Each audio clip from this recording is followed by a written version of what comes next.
Hi, everyone, and welcome back to MedFluencers Unscripted. I'm Dr. Adam Goodcoff, and I am joined by... Jordan Litherland. Hi, guys.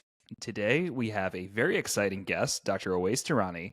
Dr. Durrani, known as @AceDurrani, is well known on YouTube and Instagram, but more importantly, is an emergency medicine physician and a medical contributor and speaker in more traditional forms of media as well. He has his own series called STEM City on local Houston NBC affiliate channels, and is also the founder of Texas Tasty, which I am very excited to get into.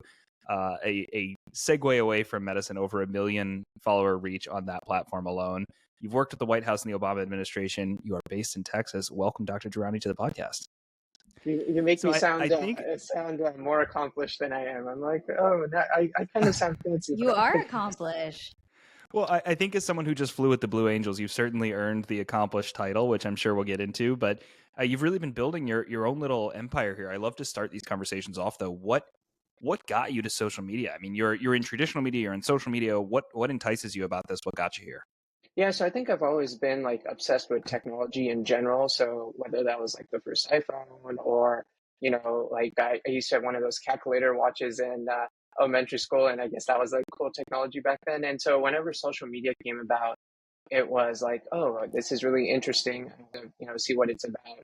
My first kind of realization that social media was a tool that you could kind of use to, reach an audience or make money or whatever the case may be was in college through Texas Tasty that you mentioned. And it was like, I literally, got Instagram, and I was like a big foodie, and I was in Austin at the time, which was like, it's obviously everyone knows Austin as this amazing food city, music city now. Still was that back then, but I think less people kind of saw it on a national scale. And so I'd go to like a restaurant, post some pictures about it, and, that the people that would see it would be like outside of Austin, like across Texas, or like the reach would be larger than kind of my friend circle. And I was like, oh wow, you can like reach people that are beyond your friend circle, which was really cool. And so that was that realization that, okay, there's something to this. Obviously, I wasn't thinking about it in as formal terms back then, but it kind of planted the seed for, I guess, what was to come. And then I still remember as a broke college student getting that first DM, like, hey, come in and get a free meal, and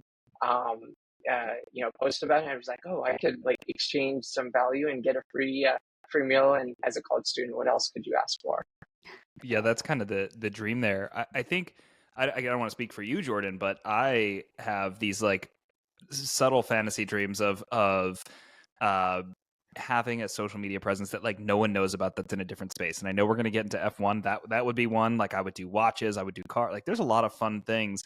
It feels to me, now the grass is always greener on the other side, but it feels like it's probably really fun to use your brain in a different way around Texas Tasty as compared to the medical content. How does that, is it a relief for you, or is it truly like everything, like it's a grind in a business and it really does take focus and discipline and it's not as much fun?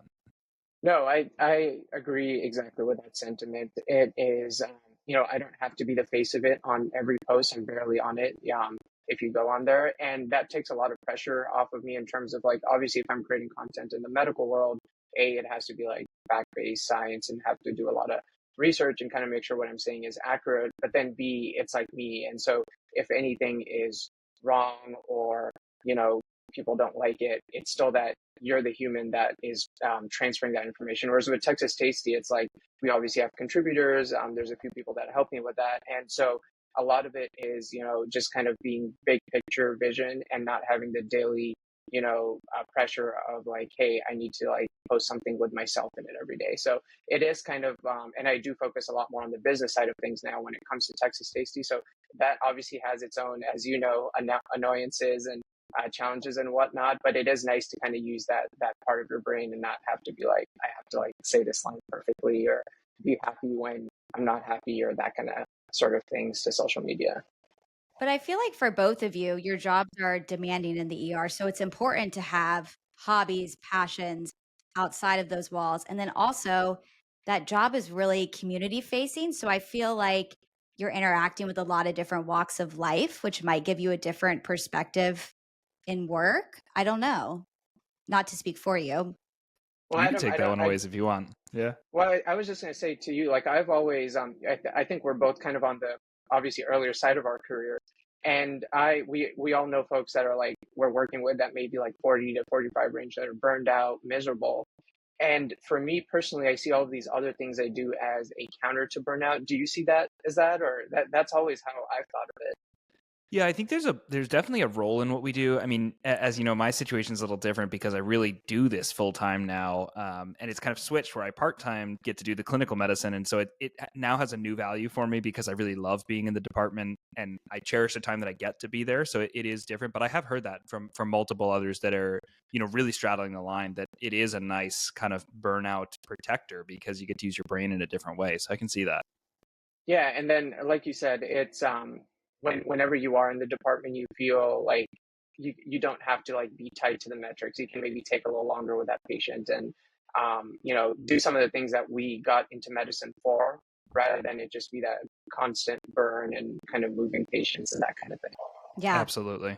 And so, while we're talking about some of your outside projects, I want to touch on STEM City, your series on your local NBC affiliate news station. Tell us a little bit more about that. You're the host of that, how that project came to life. Yeah, so I'm, a science nerd at heart. And so I think, I don't know if y'all remember, there was like this ESPN series, Sports Science, back in the day, where they would take like a football player and be like, oh, how fast can they run and what goes into that? And so I was always like a big fan of content like that. During the pandemic, I obviously did like a lot of traditional media and actually did a town hall with like PBS in Austin, and they were at the time they had pitches open for like a children's series they wanted to develop, and that's kind of when that first seed was planted. I was like, oh, maybe I should pitch something for it, and I did, and it didn't get picked up, but they were really good in terms of giving me feedback, and they're like, hey, here's like some people that you can they connected me with some people that may be interested in stuff like that, and one of those was with the folks at NBC in Houston, and they were really interested. And thankfully a year ago, they kind of were like, hey, let's do this. And we've been doing it since then. It's basically a concept of, we talk about STEM in so many different ways. And I think if you're a young person, you just want to see good content. And good content for a young person is going to be the things that are flashy, right? Like video games, cars, professional sports. And so finding the STEM individuals that make those things possible, because we all want to be like the pro athlete or football player, but let's be real, that's not going to happen for most of us. And so just because, you may want to be the QB for the Houston Texans and you can't, you can still be part of that organization, part of that winning culture, and allow for that team to do what, you want it to do, which is like win. And that could be, being the stats person through math, or being the medical person, or a million other kind of STEM aspects. And so finding STEM in things that are fun to young kids, like NASA and race cars, and then myself being someone who knows something about STEM, interacting with those individuals and showcasing those careers. So yeah, it's been a crazy journey, and I've definitely ended up in places where I was like, how is this my life? But yeah, it's been fun. Now, did I'm you do, oh, I'm sorry, Adam. go ahead, Jordan. Yeah. But is this what you did the Blue Angels through, as That's Adam what I was mentioned going to earlier? ask. Yeah. Yeah. So that was there's this awesome person that does the marketing for the Houston Air Show, and last year we did an episode with the Air Force Thunderbirds, but I didn't get to ride along. Obviously, interviewed him, got to see the plane and whatnot. And this year she reached out and she's like, would you be interested in doing a fly along? I was like, 100%. This is like number one on my bucket list. And it was the most surreal experience. And Adam, when we actually met a couple of weeks ago, oh no, you had actually, so we met, I hadn't done it yet. And then I didn't post that picture. And I think you asked, like, did you pass out? And I said, no. Yeah. The funny thing is I did. So I went through the whole flight. Oh. I thought I didn't pass out. I finally looked at the GoPro footage and I legit did pass out. I didn't even realize it. So the episode is almost ready. I think it should come out in the next week or so. But yeah, and I'm almost happy that happened because it makes for better content, obviously, and me being able to talk about G-Lock and whatnot. Yeah. It's funny. We were talking in person a while back, and I went through not as cool as the Blue Angels, but still very cool, and appreciate to them. It's called Ace Sky Combat. Ace Sky Combat, I think. It's in Vegas, and they fly extra 300s, which actually, if there's any plane nerds that happen to listen to this, it's like an aerobatic plane, I guess. Aerobatics. Does all the flips and all those things. It actually pulls they were explaining in the briefing that it can pull 2 Gs more than an F-16. And so we're getting ready, and the same thing. I was kind of like, I love this stuff, but I'm kind of nervous. And it became the office's favorite joke for like 3 weeks because they have a photo from the video of me just completely blacked out from pulling 10 Gs. So it was like -2 into +8, and it just completely wiped me out. So it's a whole set of appreciation for those pilots who can do that and not only stay awake, of course, but like be functional, right? They're not on a joyride. They're doing a real mission there. So I got to imagine though, tell me, because the plane that I flew in was like, it was a propeller plane. It only goes so fast, but you were in a jet plane. Yeah, What like is it like to go that fast? That is crazy. yeah, it was a F-18, and it's basically the same. So, and I kind of did my deep dive, some watched Top Gun, and apparently in Top Gun they are in the Navy. So I always assumed it was the Air Force, but it's a Navy, and they actually used former Blue Angels pilots and F-18s to film that movie. And so it was basically, if you watch Top Gun, those planes, which is like the coolest thing ever. But yeah, like when they take off, they like basically you're going like 400 miles per hour, like 10 feet above the runway, and then it's like 90 degrees up, and it's like the most insane feeling ever. But the coolest Yeah. feeling ever, like I want to do that every day now, like just that initial part of it. And then he did go like Mach 1.2 at one point, just to kind of, and it was wild. But then the flip side of things is like he went at 120 miles per hour, like 100 feet over the ocean. He's like, it can go slower, but we're only going to go 20. And so the capability of these machines is just insane. And if I had done this at 18, I probably would have been like, where do I sign up to join the Navy or the Air Force? Yeah, it's got to be like the strongest recruitment tool now. And the child in me is coming out with these questions, but I have to ask them. Are there like controls and gadgets and gizmos in the back? Because we're both like tech people. Like, is there like a bombing screen or some kind of nav panel? Do you have like a joystick back there? Like, what does it look like from the back seat of one of those? Yeah, so it's got like the full, so you can what the pilot sees, so like the speed and altitude and how many G's you've pulled, and then there's like black and yellow stripes on various parts where they're like do not touch, and one of those is obviously like the eject thing, but there's a few other things where like it may like disengage this, like it's basically a bunch of stuff where they're like, if you touch this, your flight's going to end real quick and you might get yelled at. So there's that stuff. So it's a functional thing. There is like a joystick, if you will, but that's not functional. So that's one of the things you can hang on to and kind of grip onto. So thankfully that was there. But yeah, it's a functioning jet, which is kind of crazy. Yeah, that's wild. I remember that. I cannot imagine like sitting on an ejector handle, but in the preparation for what I did, it's a tiny little plane, and I'm a pretty tall guy, and they said you have to wear a parachute. So I'm already like getting a little bit uncomfortable because I'm not a skydiver. And we get out to the plane, and they're like, "Oh, go ahead and get in. You might have some trouble though. Taller folks have trouble." I couldn't. There was nothing to hold on to get my legs under the inside of the plane has like almost like a roll cage from a car. And I couldn't get my legs around it. So they had to hold me by my parachute and then like individually put my legs in the front of the plane and then like push me down into the seat. And I just was sitting there and I'm like, so if we have to get out of the plane for this parachute I'm wearing, like, how does that work? And they're like, oh, we'll roll the plane upside down and then remove the canopy and you'll exit the plane. I'm like, well, I can't exit the plane myself. I can't get in the plane. And they were like, yeah, well, we haven't had to do it before. And I just was like, oh, what a start to this adventure, man. I'm going down with the ship, I guess. But thank God I'm still here. So yes, we're both there to tell the tale. Yeah. I'm looking forward to seeing your video then. Yeah, 100%. And I made sure we include the part that I cuts out. So it'd be good. It'd be good click content. Yep. I'd love to transition a little bit into the healthcare space, Owais. So as an emergency medicine physician and somebody who's passionate about STEM, I love tech as well. How do you see the value of being on social media? I hear you on the traditional media and STEM and motivating, the younger generation to get there. But what drives you outside of burnout to actually make content? Because you make some healthcare focused content too on social media. What excites you about that, and why do you see value in being there? Yeah, so for me, and I imagine for a lot of physicians who may be listening to this, we at some point reach the frustration of like systemic issues or, usually systemic issues where it's like you keep seeing the same thing over and over and over again.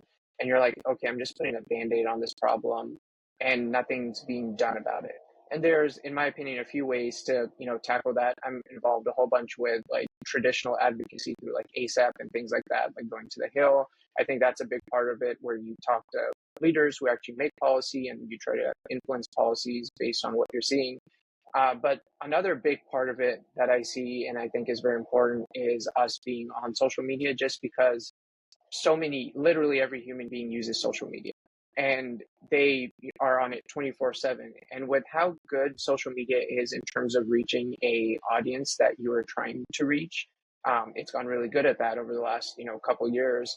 I think it is such a missed opportunity if you don't participate in that. And so for me, as someone who always is trying to find a solution for the issues that we see in the ER, one of those things is obviously, how do you stay out of the ER? And so the medical content that I do make tends to focus on that area.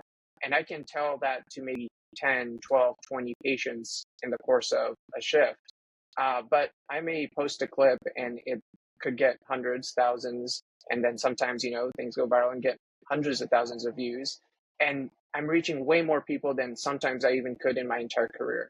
And so knowing that that opportunity is out there and that I have the training to communicate that message, I think would be a missed opportunity if I, don't do it. And so for me, it is really a way to, continue to do the work that I'm doing in the ER, but on a broader scale. And then also, once again, hopefully preventing that burnout aspect of it by solving some of the redundant issues that we see day in and day out.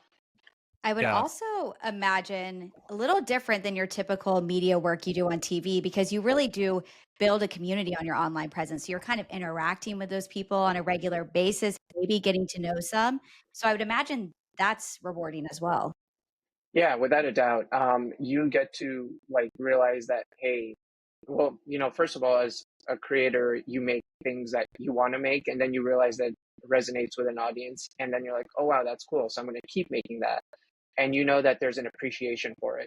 Whereas if you do like a 3 to 5 minute hit on TV, obviously it's got its own purpose and it's reaching an audience, but you never rarely get feedback on that in terms of like, hey, it definitely reached this person and it helped them. But with social media, a lot of times you'll get a comment or a DM, or a lot of times someone will share it back to you, be like, hey, I saw this, and it's someone in your friend circle, and it makes you feel like, hey, I actually did reach someone that found it valuable on some level. And so yeah, that aspect of it, I think, allows you to keep going, and you're not just running into a brick wall. Sometimes that's how you feel in the ER.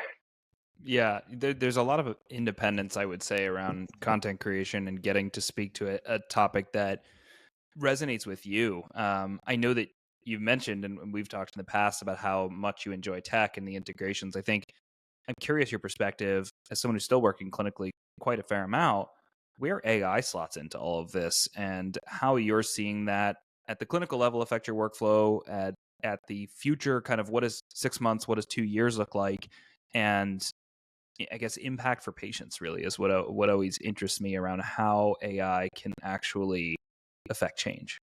Yeah, so I think this is a very interesting time where the possibilities are endless, and we're seeing a lot of positive applications of AI. But it's also, I think, a time where, as clinicians, if there's any clinicians listening to this, we need to be the most involved.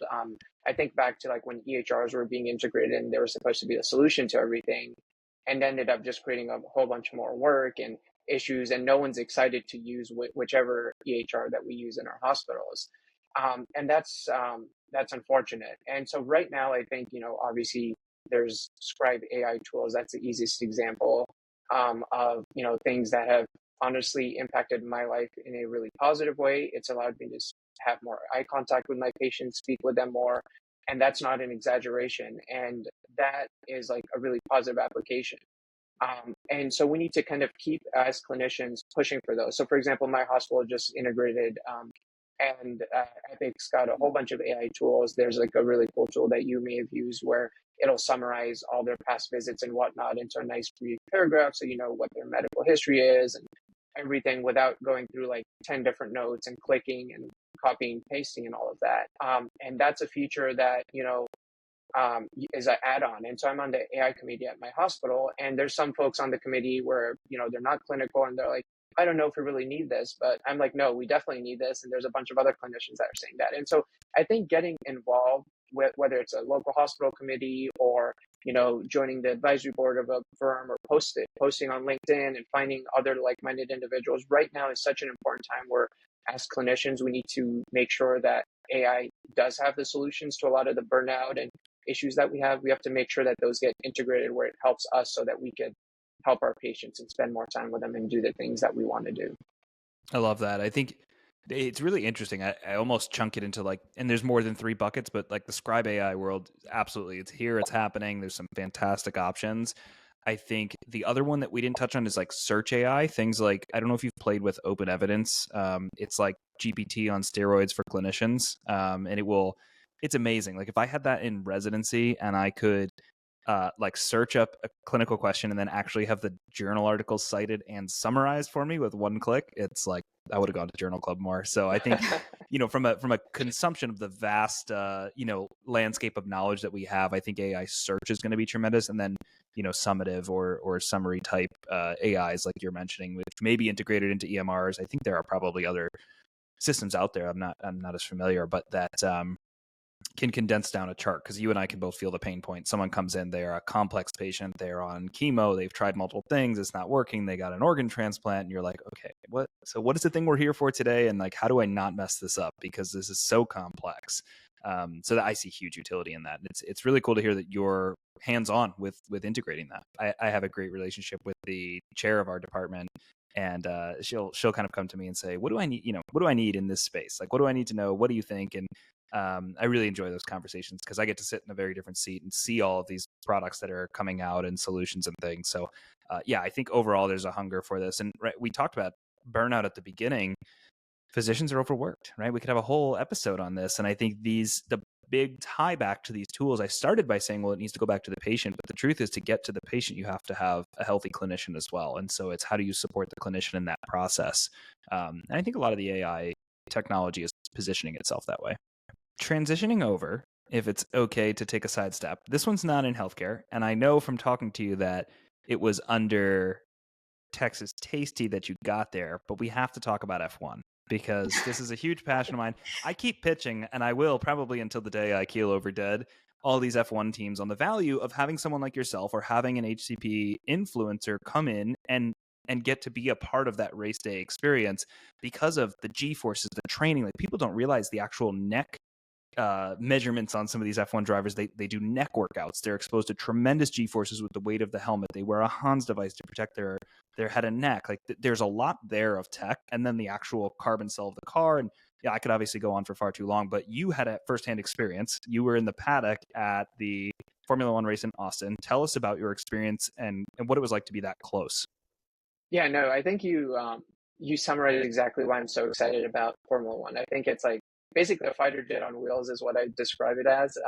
The amount of technology and research that they do to, be like a tenth of a second quicker is just mind blowing. But yeah, I'll rewind a bit. They had, I'm sure you've heard of it, like Red Bull has road shows where they'll go to a city and drive some of their older cars. And so they were in Houston a couple months ago, and they had their like 2011 car. And, before going to it, I assumed that it would be like, like 5 people, and they'd like turn the car on and the driver would drive it.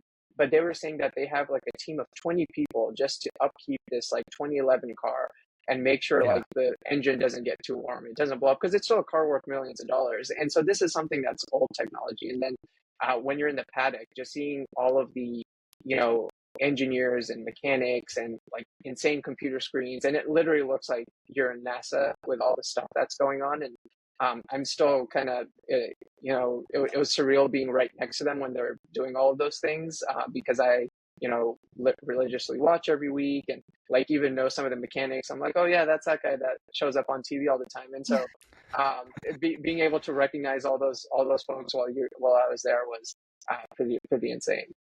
Are we both referencing the mechanic for Mercedes who shows up in every camera shot? He's got like, I think like long dreads, and it's like, there's the guy. Yeah, somehow I love that. He knows where the camera is at. I know. That's too funny. Did you get a look, like, from a physician's lens, which I think is interesting? I love the tech side. Did you get to look at any of the safety stuff, the driver suits, like any of the safety equipment in the car? And that fascinates me. Like, that's what I'd love to amplify, is like get some physicians, digital opinion leaders in there to really show all of the safety measures. Because I'm sure you have followed for a while the Roman Grosjean crash. I don't know how he's alive, and I don't think anyone does. I mean, he walks out of fire. Did you see any of that tech? Yeah, so I no one pointed it out because I think like you said, people like to point at the flashy things like, oh yeah, here's like, this new upgrade or whatnot. But yeah, I was looking at the Halo in particular, and like you mentioned that crash, the fact that that thing can literally go through like a wall and still be intact and protect that head is insane. And then also how narrow and cocoon-like the cockpits are, and like how their necks and everything are just completely like immovable, essentially, which I'm a bit claustrophobic, and so I don't know how I would do personally in there, but from I a was just about to safety, say that. I would not like that. yeah, yeah, so I don't know how they're in there for an hour and a half, sometimes in really high temperatures, and you can't go to the bathroom, and and obviously you're racing at 200 plus miles per hour next to other drivers, but yeah, Yeah. just seeing how it's optimized for just like being completely stationary, and that car could flip and hit a wall and whatnot, and you're not going to immediately break your neck is pretty amazing. But yeah, that Grosjean. So you mentioned the Grosjean car. I actually went to, I think it was Barcelona. They had like the F1 exhibit that was moving around from city to city, and they had that car there, like in a big glass kind of thing. Wow. And looking at it, like there's no car left, and so it was literally like I don't know how a human survived that. Yeah, there are so many, I've been a fan for many years, and I think there's so many crashes that come to mind that it's like if the Halo didn't exist, that driver wouldn't exist. I want to say it was Zhou Guan Yu like flipped and like slid on the Halo. Maybe it was last year or 2 years ago into a barrier like high speed off a start, and it was the same thing. Like talk about claustrophobic. There's no way to like exit the car if it's upside down on the Halo like that. But yeah, really remarkable technology. I would kill for like and I'm sure a lot of folks actually would for like an in-depth breakdown of like here's the safety tech behind. And same like the safety car. But who doesn't love Burt Mylander ripping it around in a near street legal car? But you've got the safety car and the medical car as well. So it's a fantastic sport. Totally free plug to F1. If anyone doesn't watch it, there's a great it's like a documentary on Netflix that is like your primer to Formula One, and it is a sport that once you understand the tech and the strategy and the relationships, you just get hooked. It's See, I so was going to fascinating. say, I'm feeling left out because I'm really haven't jumped on the F1 bandwagon. Yeah, you gotta. Yeah, that documentary is honestly what got So me in. I'd gone to like always. one Oh, go race. ahead. I was just saying, Jordan, I'd been to one race before, and then I watched a documentary, and then since then I've been like, it's probably like the number one or two sport I watch the most. So watch that, and then be prepared to wake up early on Sunday mornings because it's not nice for our time zone. The timing can be tough, that is for sure. Although the last couple weeks have been great. They've been this side of the world, so the timing is good. Well, we always like to ask Owais. We talk to our guests for all sorts of conversations. This one has been particularly fun. It's truly unscripted, as we said, and we really have gotten into some fun topics here. But before we go, is there anything that you'd like to either promote or plug, free plug, or discuss or share? The floor is really yours. Yeah, I mean, in terms of plugging, obviously, I have my social media channels and whatnot. And just to finish the kind of last part of the conversation, getting a STEM City episode around F1 is like number one on the goal list now. Now that I've done the fighter jet, so hopefully we can make that happen. Sure. But yeah, no, in terms of a kind of a closing message, I would say, um, if for some reason someone is shy about being on social media professionally, I would say now is the perfect time because large organizations and hospitals and brands and everyone has finally kind of gotten past the point of like, oh, TikTok is for dainty teens or whatever the stereotypes are with each one of the social media platforms, and they actually look at it as a serious tool. And so I think now is the perfect time, and now is still early because I know it's easy to be dejected when you see someone with, 100,000 followers or 200,000 followers, and you're like, I'm not never going to get there. I should have started 5 years ago. I promise you, this is still the infancy of social media, and it is the perfect time to learn the tools because tomorrow something else may pop up, another social media tool, and you'll be in a perfect position to, you know, use that and build a large audience in addition to the audience you have with whatever tool you start with today. And so I would say it's not too late. It's early. Dive in and learn the tools. Couldn't That's say it better awesome. myself. A great creator is platform agnostic. They can make content anywhere. And Dr. Durrani, again, it is at Ace Durrani on social. We appreciate you joining us. Thank you for sharing your insights, and we will hopefully see you in the F1 paddock filming an episode very soon. Yes, I look forward to it. This was such a fun conversation. Thanks for having me. Thanks so much. Bye.